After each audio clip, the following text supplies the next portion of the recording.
Yo mga idol, kamusta? Sports Talk PH nga pala. Ang bigating laban, pag-usapan natin yan mga idol. Ngunit bago ang lahat ay huwag kakalimutang mag-subscribe at i-click ang notification bell button for more sports talk.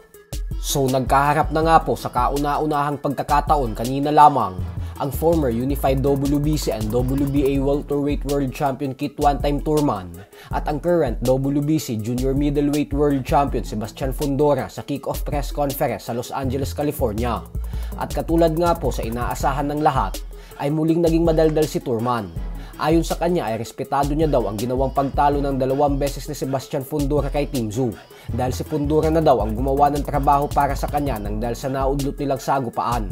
Pero bagamat umano napakataas ng respeto niya kay Fundora, ay sinisigurado niya dito na hindi siya katulad kay Team Tszyu na tinalo lang ni Fundora nang walang kahirap-hirap.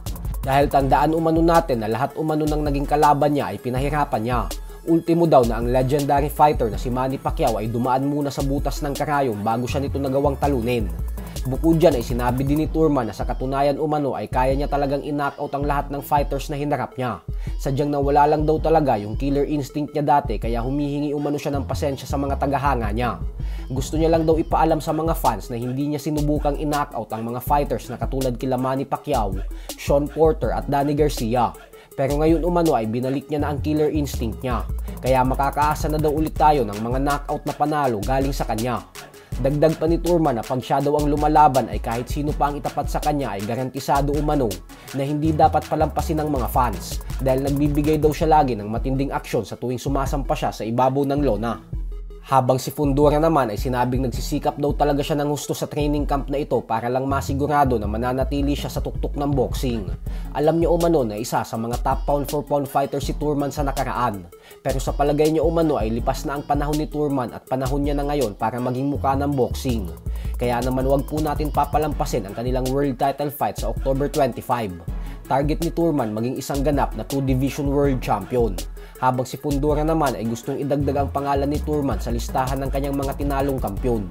Bukod dyan ay wag din po natin kakalimutan na magsisilbi ding co-main event ang bakbakan sa pagitan ng WBC Featherweight World Champion Stephen Fulton at ng current WBC Super Featherweight Champion O'Shaquie Foster.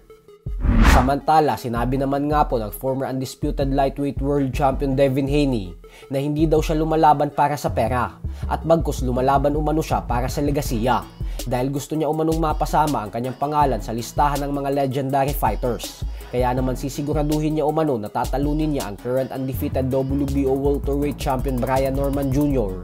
sa sagupaan nila sa November 22 na siyang magbibigay daan sa kanya upang maging isang ganap na 3-division world champion. So hanggang dito na lang po muna tayo mga idol.